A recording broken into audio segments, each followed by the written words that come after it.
اللہ تبارک و تعالی اپنے بندوں کے حق میں رحمت والے فیصلے کرتا ہے، درگزر والا معاملہ فرماتا ہے۔ جگہ جگہ قرآن مجید میں اللہ تعالیٰ نے اپنے بندوں پر رحمت کرنے کا ذکر فرمایا۔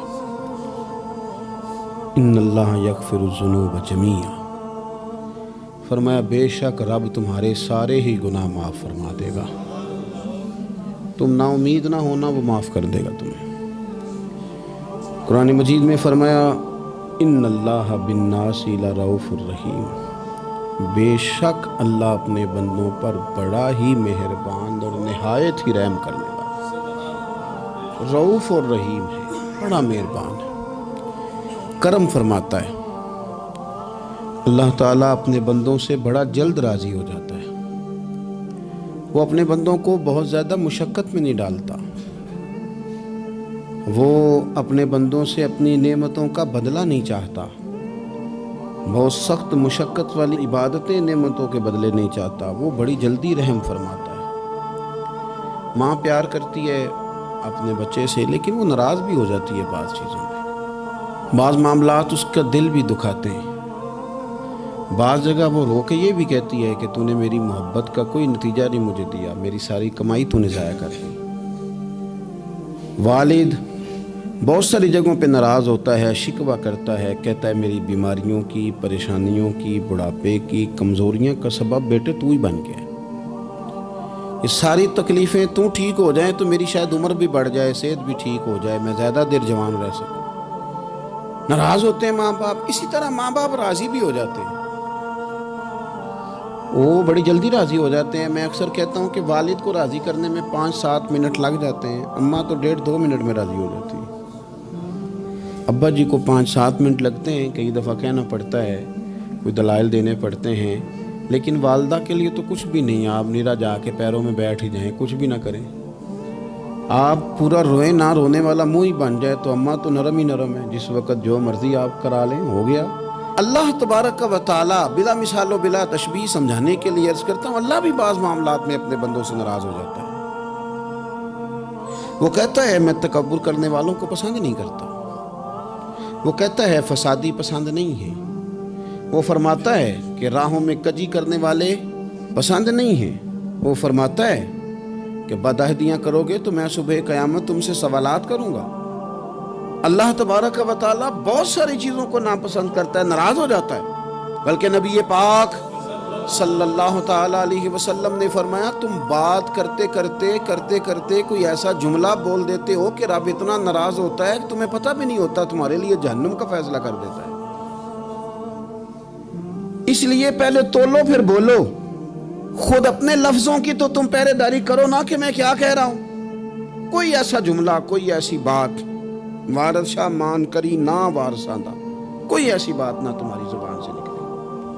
اور حضور یہ بھی فرماتے ہیں کہ اس کا دوسرا پہلو بھی ہے، بعض اوقات تم بات کرتے ایسا جملہ کہتے ہو وہ اتنا راضی ہوتا ہے کہ تمہارے لیے جنت کا فیصلہ فرما دیتا ہے۔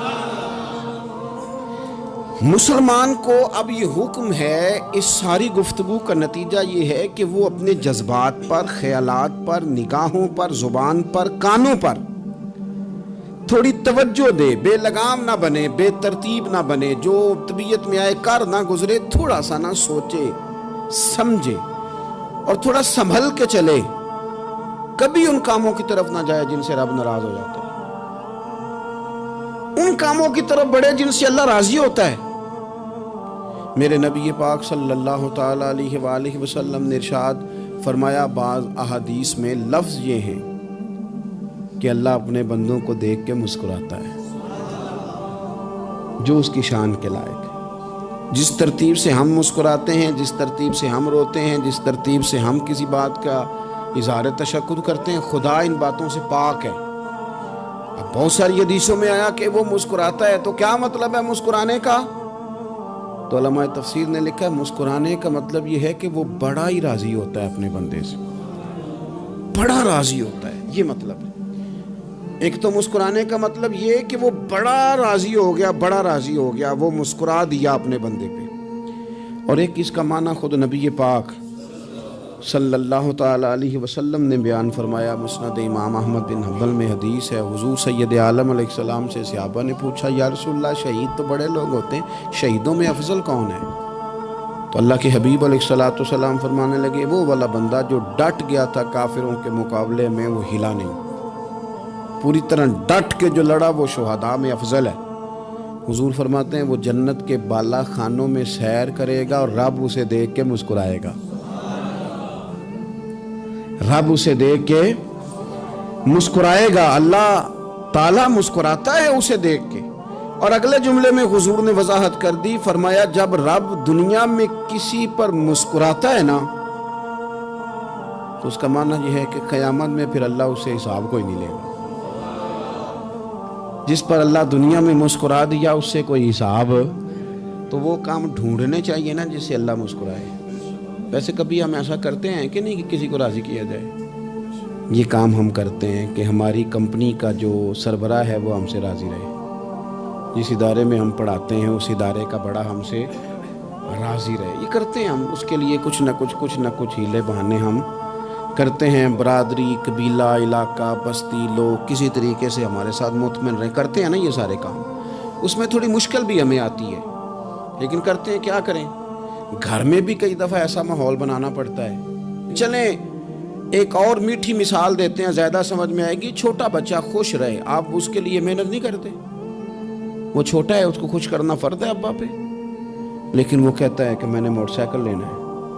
چھوٹا ہے، چلا ہی نہیں پائے گا، تو ابا پھر اسے راضی کرتا ہے، کہتا ہے بیٹے چھوٹا سائیکل لے لے، چل میں تجھے اڑانے والا جہاز لے دیتا ہوں۔ مقصود کیا ہے کہ اس کو ناراض نہیں کرنا، یہ روئے نہ، اس کا دل نہ ٹوٹے۔ ہو یارو سنو نا میں کیا کہہ رہا ہوں، اگر چھوٹے بچے کے لیے وہ چیزیں ڈھونڈتے ہو، میرے ابا جی نا اپنے نواسے کے لیے کھلونا لے کے آئے تو بچہ بڑا ہی کھیلا، تو ابا جی کہنے لگے لو پیسے پورے ہو گئے میرے۔ بچے کو پسند بڑا ہے نا، پیسے پورے کر چھڑے نے، دیکھو نا جی کتنا اس کو راضی ہوا ہے۔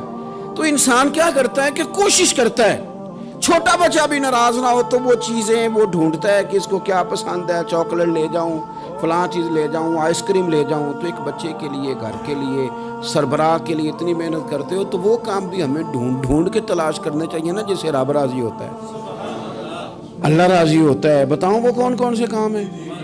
نبی کریم صلی اللہ تعالیٰ علیہ وسلم نے ارشاد فرمایا 3 لوگ ہیں جنہیں دیکھ کے رب مسکراتا ہے۔ یا رسول اللہ صلی اللہ علیہ وسلم وہ کون کون سے؟ تو محبوب فرمانے لگے، ایک وہ بندہ ساری مخلوق سوئی ہے، آدھی رات ہے، رات کا پچھلا پہر ہے، اس نے اٹھ کے وضو کر لیا، مصلی پہ کھڑا ہو گیا خدا کی یاد میں، فرمایا اسے دیکھ کے رب مسکراتا ہے جو اس کی شان کے لائق ہے۔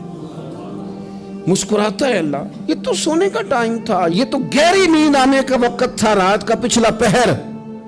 رات پوے تے بے درداں نو نیند پیاری آوے، تے درد منداں نو یاد سجن دی ستیاں وی آن جگاوے۔ اور ساون کی کالی راتوں میں جب بوندا باندی ہوتی ہے، وہ راتوں کو اٹھ اٹھ روتے ہیں جب خلقت ساری سوتی ہے، اللہ مسکراتا ہے۔ اور سننا میرے بھائی، میرے نبی پاک صلی اللہ تعالیٰ علیہ وسلم فرماتے ہیں جب مسلمان نماز کے لیے صفیں بناتے ہیں نا، ترتیب لگ رہی ہوتی ہے، اب اللہ کی بارگاہ میں کھڑے ہوں گے، قیام کریں گے، رکوع کریں گے، سجود کریں گے، فرمایا جب مومن صفیں بناتے ہیں تو رب دیکھ کے مسکراتا ہے، مسکراتا ہے۔ کمال ہو گئے عروج بندگی کا، جب بندے کو دیکھ کے رب مسکرائے۔ خدا بندے سے خود پوچھے بتا تیری رضا کیا ہے، مسکراتا ہے۔ اور میرے نبی پاک علیہ السلام فرماتے ہیں جب مجاہد جہاد کے لیے صفیں سیدھی کرتے ہیں، آج تو یہ رب کے نام پہ مرنے ہی آ گئے، یہ صفوں میں کھڑے ہوں گے، ترتیب سے لڑیں گے، ترتیب سے گلا کاٹیں گے کافروں کا یا شہادت لیں گے۔ فرمایا جب جہاد کے لوگ صفیں بناتے ہیں تو رب انہیں دیکھ کے مسکراتا ہے۔ کتنے نصیبوں والا وہ بندہ ہے جسے دیکھ کے مسکرا دیا۔ او یار کبھی تیرا بیٹا تیرے سامنے مسکرائے نا چھوٹا، تو تیرا دل باغ باغ ہو جاتا ہے۔ تیری ماں بیمار کسی ایک دن صحیح طرح ہنس پڑے تو طبیعت خوش ہو جاتی۔ مجھے بتاؤ نا جس کا رب بھی اسے دیکھ کے ہنس پڑے، جو اس کی شان کے لائق ہے، کیا اس بندے کے نصیبیں ہیں، کیا اس کے مقدر ہیں۔ آپ اس مقام پر اپنے آپ کو لائیں. اب دیکھیں نا یہ حدیث آپ نے سن لی, اب ہم نے نا اس طرح صفحے نہیں بنانے جس طرح ساری دنیا, اب ذرا صفحے بھی شوق سے بنائیں گے.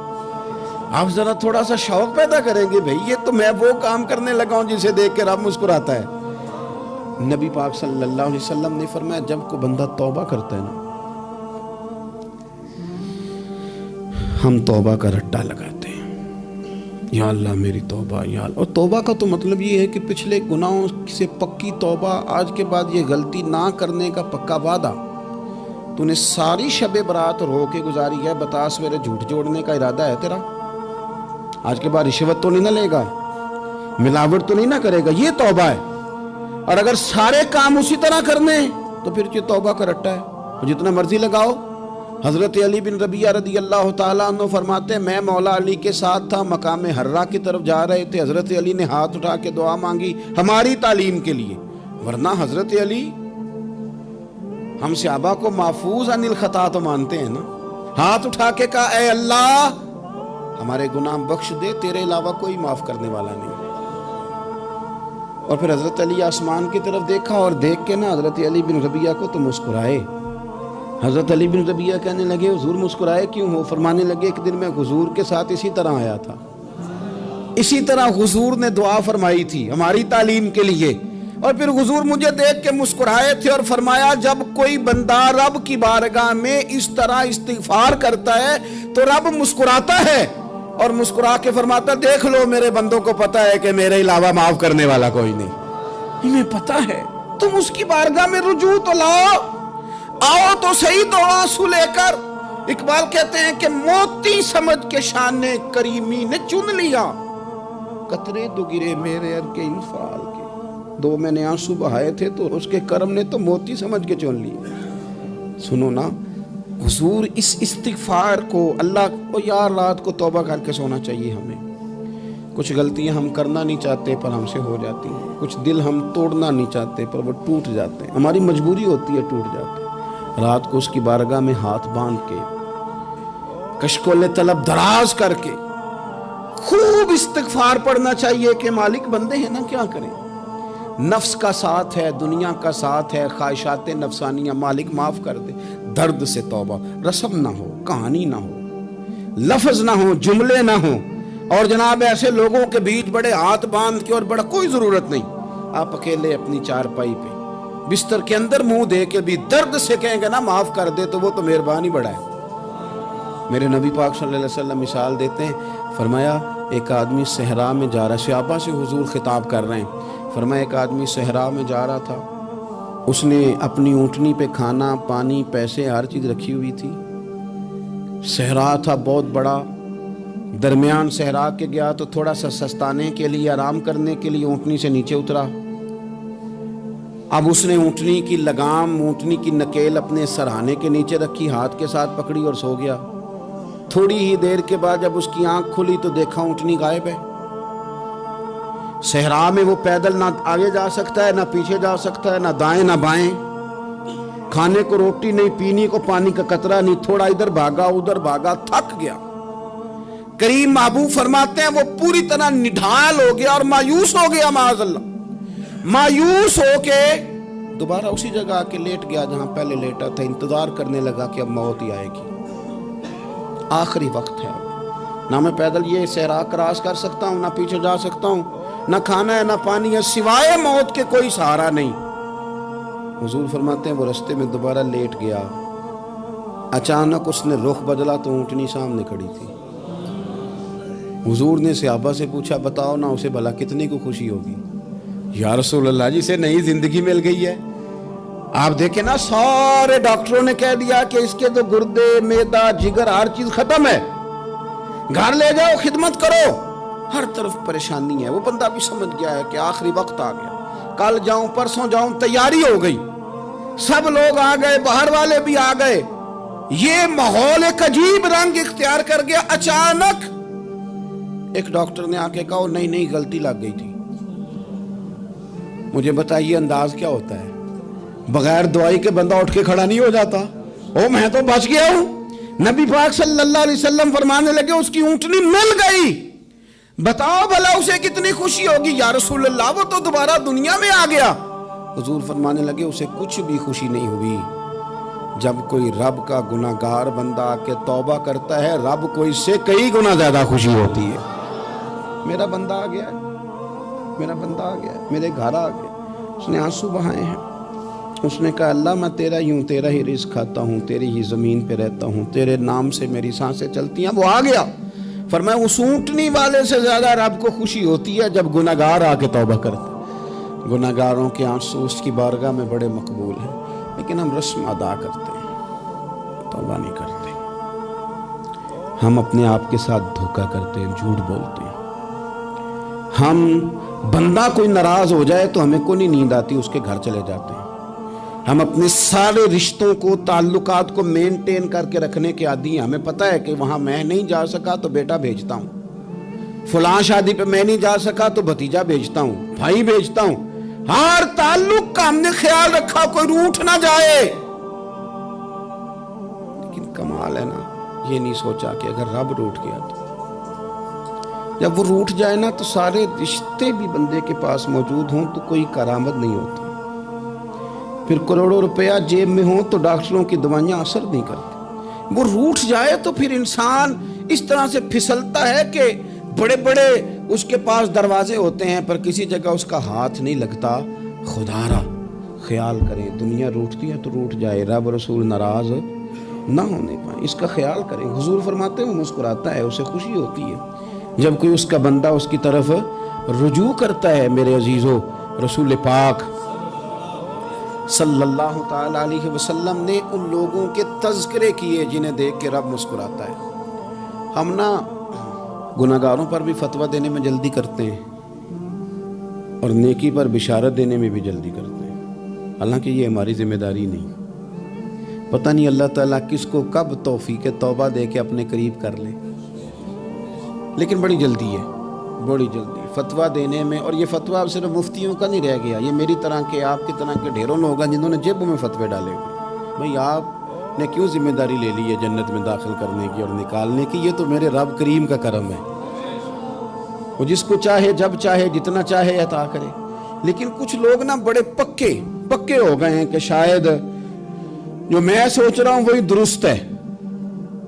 کبھی کبھی کچھ چیزیں عجیب بھی ہوتی ہیں، لہذا خدا کی رحمت پر بھروسہ کر کے بات کرنی چاہیے، اپنی مرضی کے فتوے نہیں داغنے چاہیے۔ وہ دیکھو جی فلانا بندہ یوں کر رہا ہے، آپ کو پتہ ہی نہیں پوری بات کا، آپ کو علم ہی نہیں پوری بات کا۔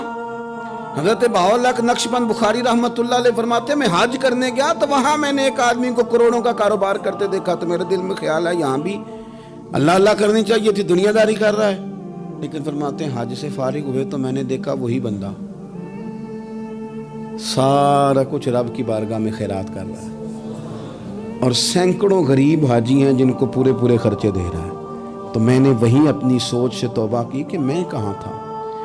بڑی جلدی کھڑے نہ ہو جائیں۔ حضرت حسن بصری رحمت اللہ تعالیٰ علیہ ارشاد فرماتے ہیں کہ میں دریا کے کنارے گیا تو وہاں میں نے ایک شخص کو دیکھا، وہ اپنی ایک خاتون کی گود میں سر رکھ کے بیٹھا اور قریب ایک بوتل بھی پڑی ہے۔ میرے دل میں معاذ اللہ خیال آیا کہ دیکھو کس انداز میں ایک عورت کے ساتھ یہ ہے اور پاس بوتل بھی پڑی ہے، جانے شراب ہے۔ کہتے میں سوچ ہی رہا تھا کہ اچانک کی کشتی آ رہی تھی دریا میں، وہ ہچکو لے کھائے، کشتی میں 4-5 لوگ تھے، وہ دریا میں ڈوبنے لگے۔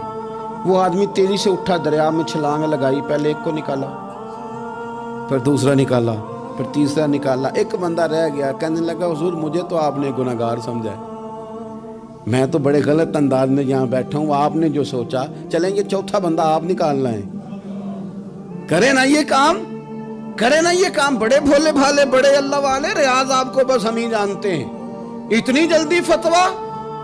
حضرت حسن بصری فرماتے ہیں میں پشیمان ہوا، میں نے کہا مجھے تیرنا نہیں آتا، تو دیر نہ کر، چوتھا ڈوب نہ جائے۔ کرتے اس نے چھلانگ لگائی، چوتھا بھی نکال لایا اور کہنے لگا حضرت آپ نے جلدی کی سوچنے میں، یہ بی بی میری ماں ہے اور یہ سرکے کی بوتل ہے۔ ہم ماں بیٹے کا یہ مشغلہ ہے کہ یہ وہ جگہ ہے جہاں آ کے لوگ مسافر اترتے ہیں، اور یہاں سے کسی کا گھر 100 میل ہے، کسی کا 200 میل ہے۔ ہم صبح سرکہ کھجوریں روٹیاں لے کے یہاں آتے ہیں، مسافروں کی نوکری کرتے ہیں، کوئی پریشان ہو تو مدد کرتے ہیں۔ حضرت خواجہ حسن بصری فرماتے ہیں میں نے معافی مانگی، ان سے بھی مانگی، رب سے بھی مانگی، انہوں نے مانگ لی نا بزرگ تھے، پر ہم کو نہیں تیار مانگنے کو. ہم ہر وقت بدگمانیاں، وہ فلانا فلانے جرم کرتا تھا، میں اسے اب کیسے نیک مان لوں؟ بھئی اب وہ نمازی ہے، خدا کے گھر آتا جاتا ہے، اب اللہ کی بارگاہ میں حاضر ہوتا ہے. جب رب نے معاف کر دیا تو بھی سوچ بدل جا. سنیں حضور کیا فرماتے ہیں.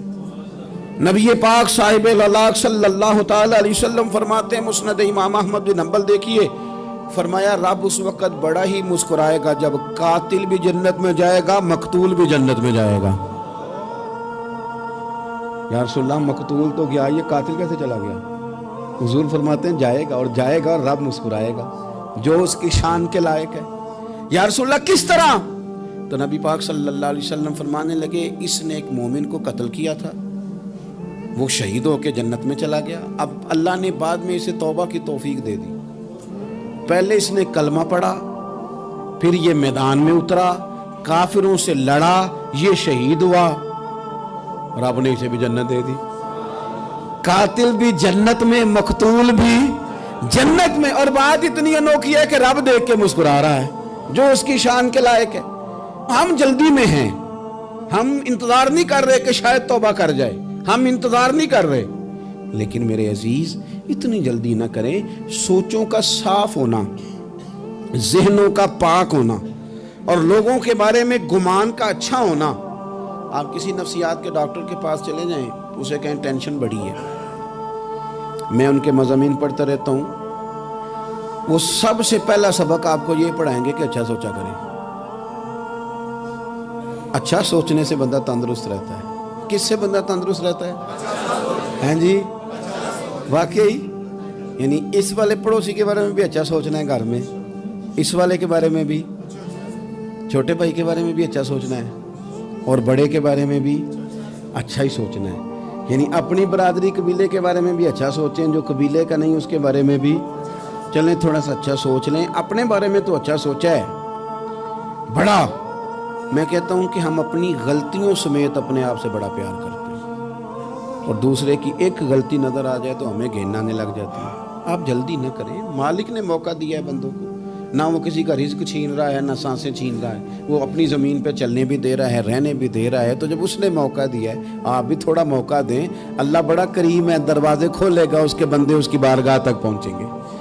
بدگمانیاں اور پھر بدگمانیوں کا عروج، اور اس لیول تک جا کے بات کر دینا ہے کہ جہاں سے خوف آئے کہ یار یہ بات نہیں کرنی چاہیے. رسول کائنات سرور دو عالم صلی اللہ تعالی علیہ وسلم فرماتے کہ اللہ مسکراتا ہے. دیکھو ہمارے ہاں نا ایک اور بھی مسئلہ بن گیا ہے. میں نے کچھ لوگوں کو نا پکا، میرے پیارے ہیں، محبت ہے مجھے، تو میں چونکہ آپ میری کلاس ہیں، میں مشاہداتی اور تجرباتی باتیں بھی کر لیتا ہوں، اسی کی روشنی میں کئی دفعہ گفتگو بھی تیار کرتا ہوں. کچھ لوگوں نے نا پکا ذہن بنا لیا یہ کہنے کا کہ ہاتھ بڑا تنگ ہے. پکا آپ جس وقت پوچھ لیں ان کا ہاتھ اور بڑا ہی زیادہ تنگ ہے. آپ یقین کریں، بہن کا جو خامند ہے وہ کہہ رہا ہے جا حصہ لے کے آ، تیرے بھائیوں کی کمائی تو نہیں، تیرے ابا کی ہے، لے کے آ. وہ بیچاری اس کی منتیں کر رہی ہیں، کہتی ہے اگر جاؤں گی نا تو وہ کہیں گے حصہ لے جا، آج کے بعد ہمارے گھر نہ، میرا دروازہ نہ بند کرو، مہربانی کرو. اور بھائی سے بات کرتی ہے تو کہتا ہے ہاتھ ہی بڑا تنگ ہے، جب ٹھیک ہوگا تو دے دوں گا. نہ کریں یہ ظلم. ہمارے اپنے تڑپتے رہتے ہیں اور ہماری دولتیں اندر پڑی رہتی ہیں. ہمارے اپنے چھوٹی چھوٹی ضروریات کے لیے پریشان ہوتے ہیں، لیکن ہم بڑے بڑے بہانے ہیں ہمارے پاس. کہتے ہیں یہ نکما ہے، یہ نکھٹو ہے، یہ کام نہیں کرتا، اس میں فلانا ہے، بے فلانا ہے، بلہذا میں نے نہیں ساتھ چلنا. اظہار جب آپ کے اندر پیدا ہوتا ہے نا، اظہار جب کسی کے لیے آپ حساس ہوتے ہیں تو آپ کو بھی سرور حاصل ہوتا ہے. نہ کریں یہ کام کہ آپ کو اللہ نے وسعت دی ہے اور ہر وقت آپ ہاتھ تانگ ہونے کا رونا رو رہے ہیں، ہر وقت آپ یہ کہہ رہے ہیں میں بڑی آزمائش میں ہوں، جب خدا نے آپ پہ نہیں ڈالی. تو اتنے جھوٹ بولنا صرف اس لیے کہ میرے پیسے بچ جائیں، صرف اس لیے کہانی سنانا کہ حالات میرے بڑے خراب ہیں کہ کوئی بندہ میرے سے کوئی تھوڑا بہت قرض نہ مانگ لے. سنو، نبی پاک صلی اللہ علیہ وسلم کے پاس مہمان آ گیا، بخاری مسلم ہے. حضور نے ازواج مطہرات کے گھروں میں پیغام بھیجا، کچھ چیز ہے ضیافت کے لیے؟ یا رسول اللہ کچھ بھی نہیں، یہ دو جہاں کے شاہ ہیں اور پاس کچھ رکھتے نہیں، دو جہاں کی نعمتیں ہیں ان کے خالی ہاتھ میں. یا رسول اللہ کوئی چیز بھی نہیں. حضور نے صحابہ کے مجمع پہ نظر ڈالی، یا رسول اللہ صلی اللہ علیہ وسلم حکم ہو، تو حضور فرمانے لگے تم میں سے کوئی بندہ ہے جو اسے گھر لے جائے روٹی کھلائے؟ ایک صحابی اٹھے فوراً، حضور میں لے کے جاتا ہوں کھانا کھلاتا ہوں۔ فرماتے ہیں میرے گھر میں صرف بچوں کا کھانا تھا، یہ نہیں کہ فریزر بھرا ہوا ہے نعمتوں سے، صرف بچوں کا کھانا۔ یہ نہیں کہ کسی کو دیکھ کے اپنی ہنڈیا پہ برتن دے لیا، صرف بچوں کا کھانا۔ کہتے ہیں گھر گیا، بیوی سے کہا کیا کیفیت ہے؟ کہنے لگی بچوں کی روٹی ہے۔ میں نے کہا بچے سلا دے، صبح ناشتہ کر لیں گے۔ تو کہنے لگی آپ کیا کھائیں گے؟ تو میں نے کہا نہ میں کھاؤں گا نہ تو کھائے گی، مہمان جو نبی پاک کا ہے۔ کہا اچھا، اب ذرا تجویز دیکھو میاں بیوی کی سوجھی آپس میں۔ کہتے ہیں کھانا لگا دینا، کیونکہ ایک آدھ بندے کا کھانا ہے۔ اپنی غربتوں کا ہر جگہ اظہار کرنا، رونا رونا، یہ دیکھو غربت کیسے چھپائی جا رہی۔ اس کو کہا نہیں کہ چل تو تھوڑا رحم کھا، تو آیا ہے تو تھوڑا رحم کھا، یہ نہیں کہا اٹھ کے نا تو کھانا رکھنا اور اٹھ کے نا چراغ ٹھیک کرنے کے بہانے بجھا دینا۔ ہم دنیا والوں کے سامنے کیوں اپنے دکھ بیان کریں؟ ہم جو کہیں گے رب رسول کی بارگاہ میں کہیں گے۔ تو نا چراغ ٹھیک کرنے کے بہانے، اہلیہ اٹھی کھانا دینے کے بعد چراغ ٹھیک کرنے کے بہانے بجھا دیا۔ خامد بھی ہاتھ چلاتے رہے، بیوی کبھی برتن رکھتی کبھی اٹھاتی، پتہ چلے کہ کھانا کھا رہے ہیں، کھانا کھایا جا رہا ہے۔ کہتے ہیں مہمان پیٹ بھر کے کھانا کھا گیا۔ یہ کام ہوا رات کے اندھیرے میں، اس وقت ہوا جب چراغ بھی بند تھا، اس وقت ہوا جب کوئی دیکھنے والا نہیں تھا، کسی پڑوسی کو بھی خبر نہیں تھی۔ فرماتے ہیں صبح کے اجالے میں اس مہمان کو لے کے مسجد نبوی میں نے قدم رکھا تو نبی کریم نے فرمایا رات جو تم نے کام کیا ہے نا، اسے دیکھ کے میرا رب بڑا مسکرایا ہے، اللہ بڑا مسکرایا ہے۔ اللہ تر دامنی پہ شیخ ہماری نہ جائیے، ہم دامن نہ چھوڑ دیں تو فرشتے وضو کریں۔ یہ شان ہے صحابہ کی۔ نبی کریم علیہ السلام نے فرمایا رب رات مسکرایا تیرا یہ انداز دیکھ کے، اور اس نے قرآن نازل کیا وَيُؤْثِرُونَ عَلَىٰ أَنفُسِهِمْ وَلَوْ كَانَ بِهِمْ خَصَاصَةٌ۔ کچھ لوگ وہ ہیں جنہیں بڑی بھی ضرورت ہو تو دوسروں پر اثار کر دیتے ہیں، قربانی دے دیتے ہیں۔ رب مسکرایا ہے، اندر پیسے رکھے ہوئے ہیں، اندر پیسے رکھے ہوئے ہیں، اور بہن آ کے منت کر رہی ہے کہ بھائی حالات بڑے خراب ہیں، تھوڑی سی مہربانی کر۔ تو کہتے ہیں بہن پردہ ہی ہے بس، کیسے بتاؤں تجھے حالات، تجھے کیا بتاؤں کام کتنی مشکل سے چلتا ہے، یہ پردہ یہ بس۔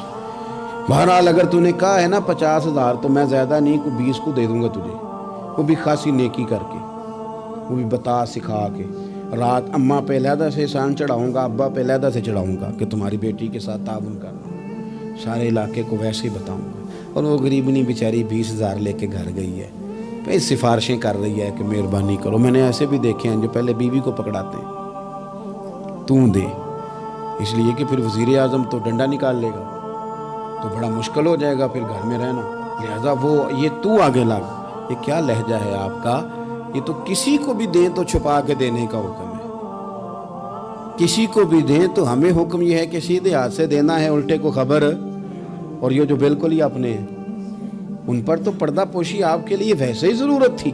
میرے عزیز رب مسکراتا ہے۔ میرے نبی پاک علیہ السلام نے یہ اعمال ہمیں بتائے جن پر اللہ مسکراتا ہے، خوش ہوتا ہے۔ اور بعض لوگوں کو حضور نے نامینیٹ کیا، حضرت سعد بن معاذ رضی اللہ تعالیٰ عنہ عظیم صحابی تھے۔ یہ وہ خوبصورت صحابی ہیں جن کے جنازے کو کندھا میرے نبی پاک نے عطا فرمایا، حضور نے کندھا عطا فرمایا۔ کمال ہو گئی، نرخ بازار محبت کا انوکھا ہی ہو گیا، خود خریداروں میں شامل آ کے مولا ہو گیا۔ حضور نے کندھا دیا۔ حضرت سعد بن معاذ رضی اللہ تعالیٰ عنہ کا جب جنازہ اٹھا، ان کی والدہ رو پڑی، بڑے درد سے روئی، ماں تھی نا۔ ان کی آواز جب حضور تک گئی تو نبی پاک نے فرمایا آنسوؤں کو روک لے، آواز کو کم کر لے، تیرے بیٹے کی تو جب روح پرواز ہوئی ہے تو رب مسکرایا ہے۔ جس کے آنے پہ رب راضی ہو مسکرا دے جو اس کی شان کے لائق ہے۔ یہ تو وہ لوگ ہیں کہ جن کے جانے پر نا رب، وہ کسی نے کہا تھا کہ میرے مرنے پہ ہر سو شور مچ جائے گا، دیکھو گے میرے مرنے پہ ہر سو شور تمہیں پتہ چل جائے گا جب ہم جائیں گے، میرے مرنے پہ ہر سو شور مچ جائے گا دیکھو گے، اور کہنے الوداع سرکار خود تشریف لائیں گے۔ اور درویش کہنے لگے بعد مرندے مکھڑا میرا ہو جاوے جے تازہ، پھر سمجھ لینا محبوب میرے نے آن پڑے ہے جنازہ، اور عاشق کا جنازہ ہے ذرا دھوم سے نکلے اور محبوب کی گلیوں سے ذرا گھوم کے نکلے۔ فرمایا کہ ان کے تو جانے پہ رب کریم، اور حضور نے ایک دعا بھی دی۔ حضرت ابو طلحہ، حضرت طلحہ رضی اللہ تعالیٰ عنہ صحابی تھے، ان کا وصال ہو گیا تو حضور نے دعا بھی دی۔ فرمایا یا اللہ جب میرا طلحہ آئے نا تو اس سے مسکرا کے بات کرنا، یہ تجھ سے مسکرا کے بات کرے جو تیری شان کے لائق ہے۔ تو اللہ تعالیٰ غائب درجے راضی ہوتا ہے۔ ایک دفعہ پھر بات دہراتا ہوں، جو میدان میں ڈٹ کے شہید ہو رب اسے دیکھ کے مسکراتا ہے۔